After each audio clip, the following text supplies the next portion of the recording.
How's it going, guys? JP here, and this is going to be a review and results for UFC 164. Not many people really watched my UFC 164 predictions, but I figured I would do this video anyway. Not sure if I'll continue to do MMA stuff on here. I did have a lot of fun doing this, but it doesn't seem like people like it as of yet, so, who knows? Maybe I'll space them out if I plan to keep doing them. First up, I guess we'll start with the undercard, which, I just did a few brief picks on. First up, Ali Quinta versus Ryan Couture. I got that one right. I really did think that Ali Quinta was going to win that fight, and Ryan Couture just, he had a lot of heart. I didn't get to see the whole fight, but from what I did see, he was getting pretty tagged up, and he didn't give up. And, even in the Ross Pearson fight, I seen that he had a lot of heart, and, that's awesome. I give dude mad props for that. I just don't think he's a UFC caliber fighter, and he's most likely to probably get cut after this fight. But then again, Dana White did also say that he liked the heart that Ryan Couture has, so they may give him one more chance. After that, we go to the Lewis Gondanot fight versus Tim Elliott. I totally got this one wrong. I didn't get to see the fight, so I don't know, what all happened. But from what I understand, I totally messed up that pick. And then after that, we go to Jamie Varner versus Gleison Tibau. And I really wanted to pick Varner in this fight just because I really like Varner, but I went with Tibau, and, glad I did because he ended up pulling out the split decision.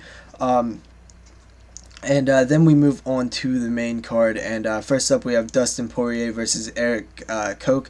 And I must have had these guys confused or something. I thought that I believe I said that Dustin Poirier was gonna try to grind out a win, maybe go for a sub or something. But it turned out that Dustin Poirier was the guy who was pounding away at Eric Koch, and rocked him early. And then it was a great fight though, because Eric Koch slapped on a triangle that was really tight. I thought he was gonna get the sub, and then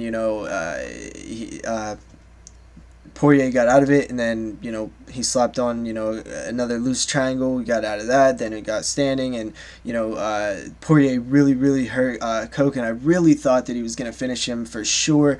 And then he even ended it with that Darce choke, and he ended the round with the Darce choke, and couldn't finish Eric Koch. So Eric Koch was definitely tough sticking in there.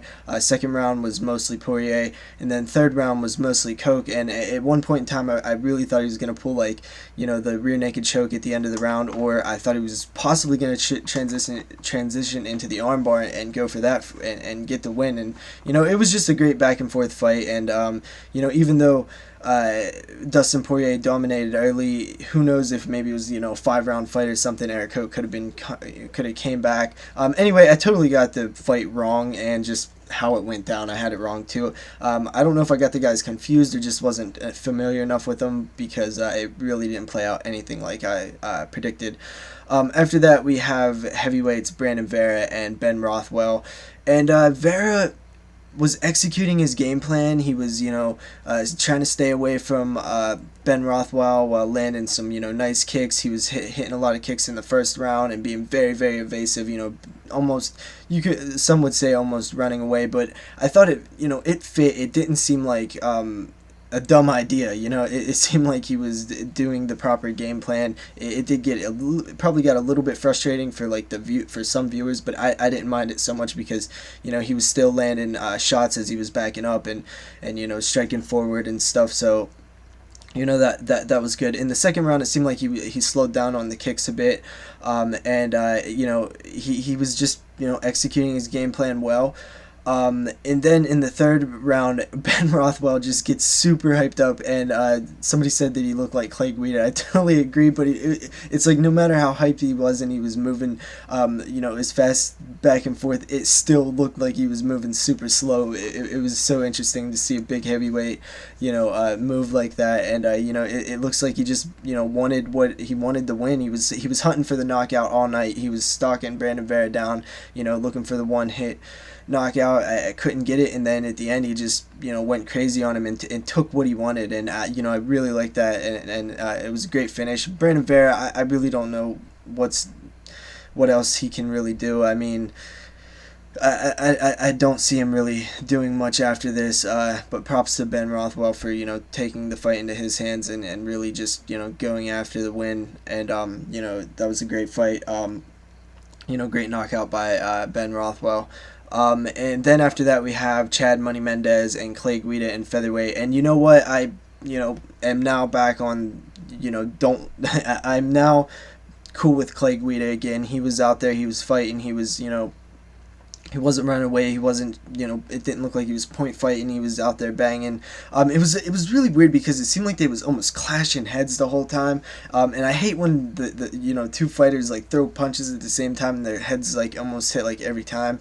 It happens a lot with the faster and lighter guys. It was just fast paced action. I pretty much thought that Mendes was gonna win this, but I did not see him knocking out Guida. And I think it might have been stopped a little bit early, but Guida didn't seem to protest. So I mean it's whatever. That was a hard.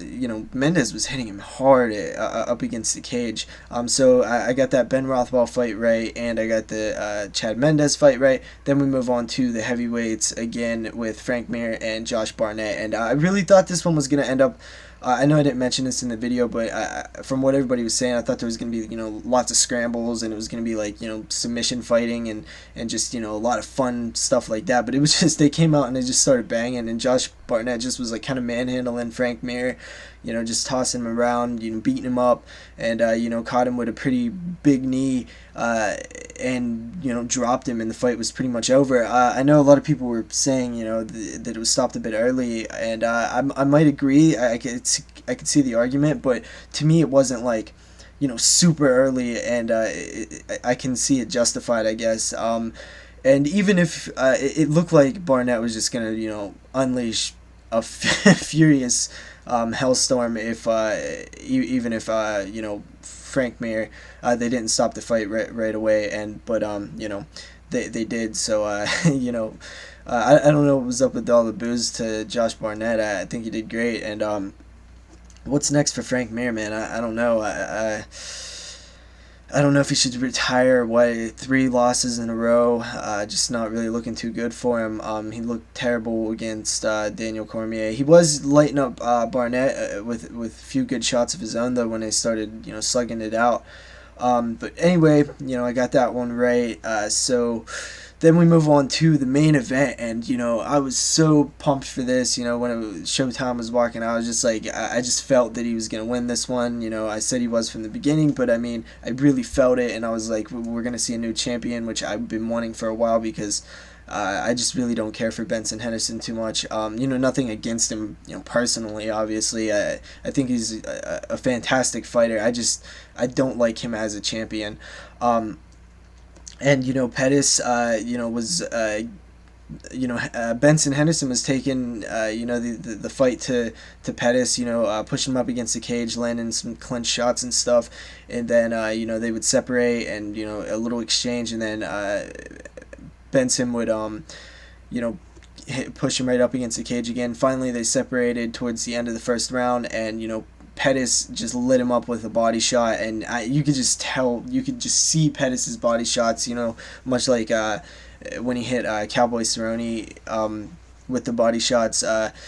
You could just see something change in a fighter, and he just started rapid fire lighting Bendo up with right leg kicks or left leg, I think right leg kicks, and it was just awesome to see, and Henderson took him, but he looked I think he was pretty hurt, even though he did a good job of playing it off best he could. Then Pettis, of course, tries some sort of Showtime-y style kick, ends up on his back, and pulls out the armbar pretty quickly, and it was such a delayed reaction, both on like in the crowd and on the TV in the fights, and like in my own area. I was just like, wait a minute, did he let him go? Like I didn't know that he because it was a verbal submission. I seriously thought he let him go, and I was like, no. But it was just kind of a weird ending to such a big fight, and I was pretty in shock, not shock that he won, just shock how it kind of ended in the first round. And I guarantee that Benson Henderson is so disappointed because of how it ended and just getting caught in that armbar. And even though Pettis beat Benson Henderson twice already, I wouldn't completely rule out a trilogy because Benson Henderson could climb his way back up. But I don't know. Just Pettis won twice already, and you usually don't see trilogies after that. But I still think that the fight could still be great if they did a third one. And yeah, I love the fact that Pettis caught out Jose Aldo. That was awesome. Doubt they'll do it, but I almost say what's his name, Grant or whatever, deserves a title shot. But how awesome would it be to finally see some sort of super fight? And I think Pettis and Aldo would be a fantastic matchup anyway. So that would just be really cool. Yeah, so I think I missed one fight on the main card, and then I missed one fight out of the undercard that I picked. So I got 1, 2, 3, 4, 5, 6, 6 out of 8 right, I think. So not too bad, I guess. So yeah, that's my reviews. And also this was a fantastic card. I forgot to even mention that. I give I give the Dustin Poirier Eric Koch fight, that was a great fight. I really even enjoyed the Ben Rothwell Brandon Vera fight. The Chad Mendes Clay Guida fight was awesome. Josh Barnett Frank Mir fight was awesome, and of course seeing Pettis win was very awesome. There was also some good fights on the other card too. It was just all around a great event, and I really got into this one. UFC 164 was a big success quality wise. So yeah, I might do these videos again, who knows, and I guess I'll see you guys later, so peace.